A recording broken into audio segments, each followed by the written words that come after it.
السلام عليكم ورحمة الله وبركاته. معكم إيمان جابر من قناة منوعات إيمي. النهاردة بقى جايبة لكم أجنحة الدجاج المقرمشة الجميلة البيضة الفلة الشمعة المنورة. شايفين الجمال كله؟ تابعي معايا الفيديو عشان تعرفي التكات والحركات والأسرار اللي توصلنا للنتيجة الجميلة دي. أنا عندي 1.5 كيلو من أجنحة الدجاج. شايفين وجبتنا النهاردة اقتصادية. 1.5 كيلو دول يعملوا حوالي 35-40 جنيه، يعني الوجبة كلها مش هتكلفك حاجة. انتي بقى لو انتي شاطرة كل ما تجيبي فرخة شيلي الأجنحة بتاعتها في التلاجة.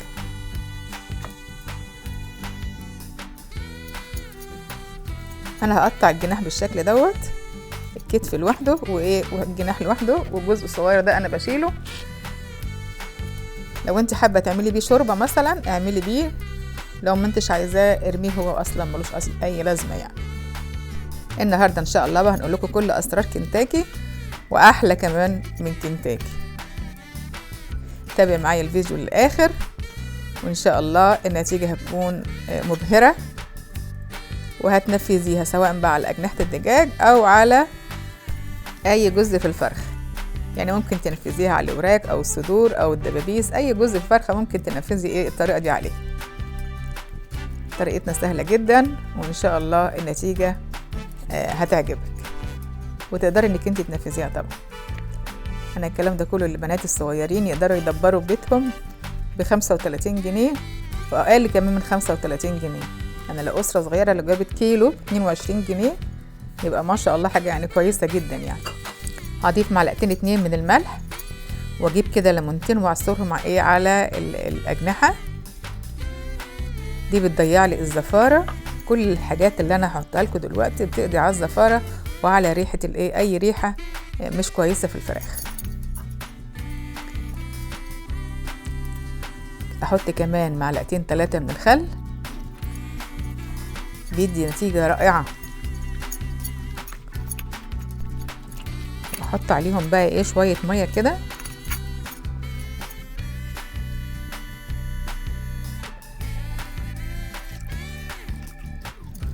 بصوا اللون اتغير في ساعتها ازاي.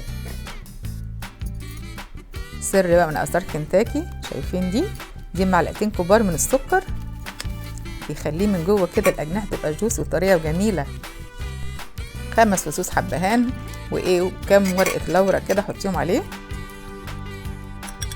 شايفين كمان الجمال ده كله بقى، الليمون الشرايح الحلوه دي. بصراحه يعني الخلطه دي كافيه جدا ان تخلي اللحم ابيض وزي الفل، وكمان طري من جوه، هيبقى مقرمش من بره وطري من جوه. تسيبي الخلطه دي كلها اقصى مده 2 ساعتين واقل مده نص ساعه. نشوف الخلطه بتاعتنا بقى عباره عن ايه. بصل بودره، فلفل اسمر وبصل بودره وملح ونص معلقه شطه ودي اختياري، جنزبيل، معلقه صغيره من الزعتر، بابريكا وتوم بودره. كل حاجة كده معلقة. نيجي بقى على الرايب اللي احنا عملناه. لو ما عندكيش رايب حطي كوباية لبن وعليها 2 معلقة من الخل هيقطع يبقى زي الرايب، او حطي 2 معلقة صغيرين من الليمون، عصير الليمون بردك هيقطع. لو ما عندكيش لبن حطي زبادي وخففيه. ده السر التاني بقولكوا عليه اهو، عشان تخلي اللبن يقطع. معلقة خل او معلقة ليمون. شايفين الجمال كله بقى. الفراخ بقى لونها عامل ازاي. هي الكاميرا بصراحة مش جايبة مش مديه حقه، بس الفراخ بقت زي الفل. احط بقى كمية التوابل كلها عليه.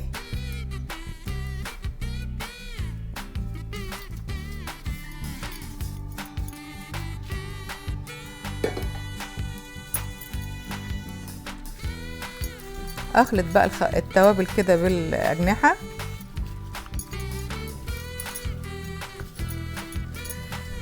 اخلي الخلطه تتخلل الاجنحه كلها.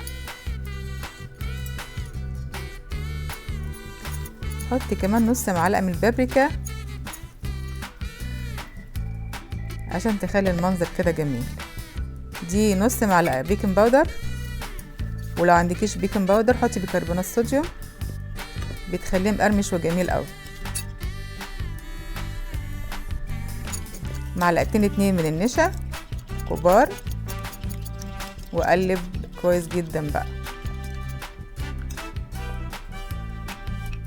ونجيب 3 معالق كبار من الدقيق، ولو حسيت ان هي محتاجة المعلقة الرابعة حطها، يعني كوباية دقيق.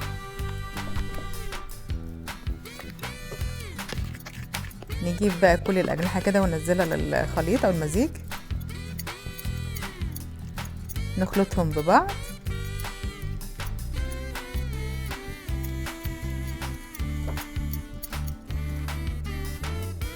حط المعلقة كمان اللي باقية من الدقيق.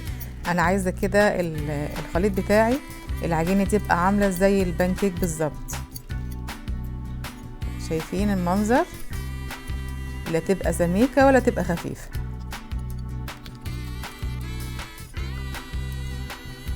سر بقى من أسرار كنتاكي، معلقة المستردة دي بتخلي طعمه جميل جدا، واللون بتاعه كمان من جوه. ادي السر كمان من أسرار كنتاكي. واحدة كده كمان ايه من مرقة الدجاج، المفروض احطها بودرة بس انا ما عنديش مرقة دجاج بودرة، فحطيت مكعب من مرقة الدجاج. هخلطه كده كله ببعضيه.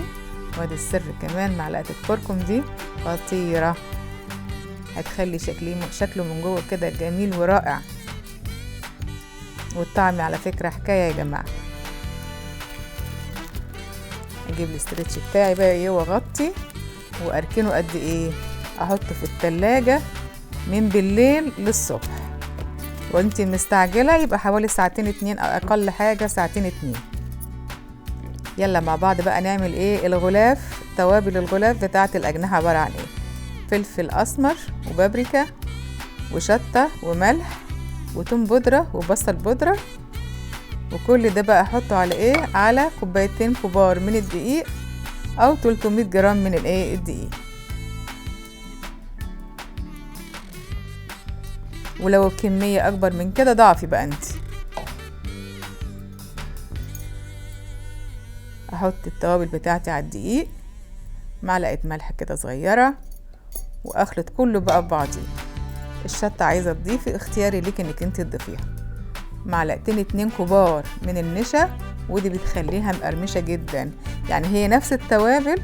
هحطها نص معلقة من بيكربونات الصوديوم، دي كمان بتخليها تبقى جميلة قوي مقرمشة. هقلب بقى كله مع بعضيه كده، وبعدين اجيب كيس من اكياس التلاجة اللي انا بعمله السندوتشات للولاد.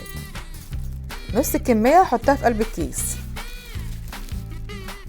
ونص التاني لما احتاجه هزوده، او اجيب كيس تاني بردك وايه واستخدمه.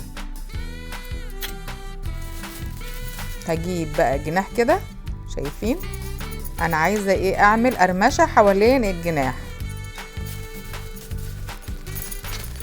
ارجه بقى كده يجي 10 مرات ولا حاجة. كل ما ارج اكتر بيتكون لي كده ايه العجين اللي بيفرفت ده، بيتكون كده حوالين الجناح ويدي شكل جميل قوي. مش عايزه انا ايدي تلمس الايه الجناح، امسكه من الطرف كده واسيبه. احط قطعه كمان من الكتف،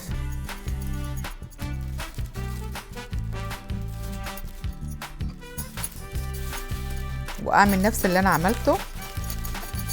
قطع بقى الفرافيت بتاعه العجين دي اللي هي بتنزل بقى من الاجنحه، بتتكون تاني كده مره تانية على الجناح او على الكتف، وبتدي بقى الشكل بتاع ايه كنتاكي الجميل. انا جبت لك كل الحركات والتكات والاسرار والخلطه الجميله كلها هي ما شاء الله بسم الله ما شاء الله.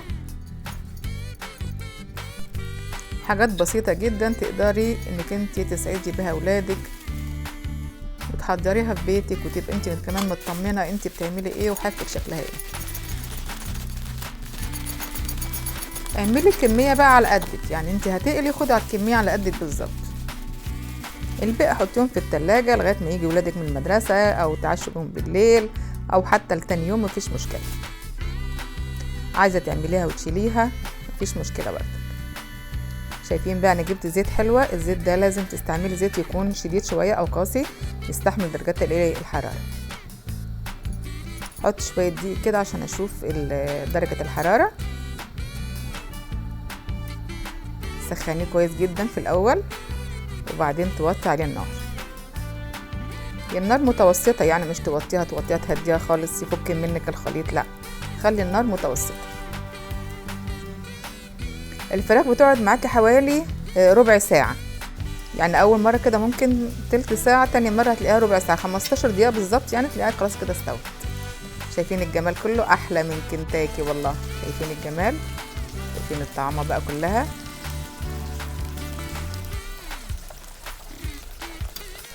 ما تطلعيش على مناديل، هاتي اي حاجه زي ما انا حاطه كده، جايبه الشبكه بتاعه الميكروويف وحطيتها تحتيها الصينيه عشان لو نزلت الزيت بتاعها،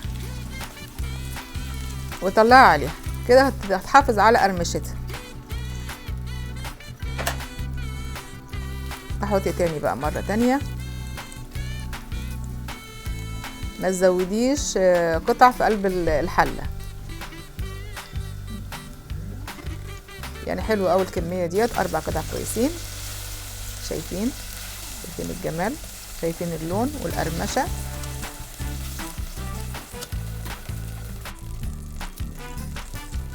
احط كمان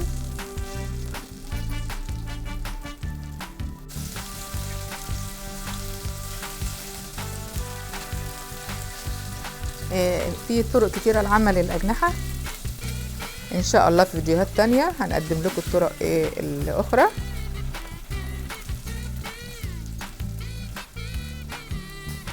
الطريقه تبقى سهله جدا، واهم حاجه ان انتي بتعمليها في بيتك وضمنها. اقلي كده واطلع على الشبكه ديت، هصفي لي الزيت وهتبقى ناشفه ومقرمشه. كان عندي بقى حته بانيه كده في قلب التلاجة، رحت مطلعاها وحطها في الخلطه ورحت قليها هي كمان معاهم. شايفين الجمال؟ بسم الله ما شاء الله، الله اكبر، اللهم صل وسلم وبارك على سيدنا محمد. شايفين المنظر؟ شايفين القرمشه؟ شايفين الصوت ده؟ رهيبه. بصوا بقى، اقطع لكم حته كده من الجناح عشان تعرفوا اللي انا السر اللي انا قلت لكم عليه. شايفين الجناح ابيض ازاي؟ زي الفل، رغم والله يعني الكاميرا مش مديه حقه، بس ما شاء الله. اتفضلوا. الطعم تحفه يا جماعه، جربيها ان شاء الله وهتعجبك. لو اول مره بقى بتشوفي القناه دعميني بلايك وشير وسبسكرايب وفعلي زر الجرس عشان يوصلك مني كل وصفاتي الجديده. انت استخدمي بقى جنبيها اي صوص. شايفين حتى الكتف؟ شايفين من جوه؟ شايفين ابيض ازاي؟ اللحمه بيضه ازاي؟ والكركم عامل شغل خطير. صحتين وهنا الكل من جرب الطريقه ديت. شايفين بقى الكريسبي ستريبس؟ شايفين الجمال كله؟ ربع صدر دجاج وعملت لكم بيه طبق جميل جدا اهو، واللحم ابيض وجميل وطري ما شاء الله. صحتين وهنا الكل من نفذ الطريقه. الطعم حكايه يا جماعه.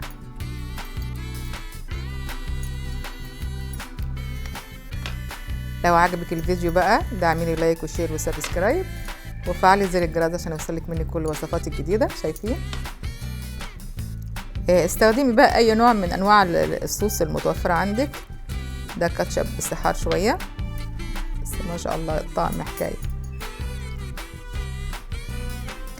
انا سعيده جدا بتواجدي معاكم ومشاهدتكم الفيديو، وشكرا لكم والسلام عليكم ورحمه الله.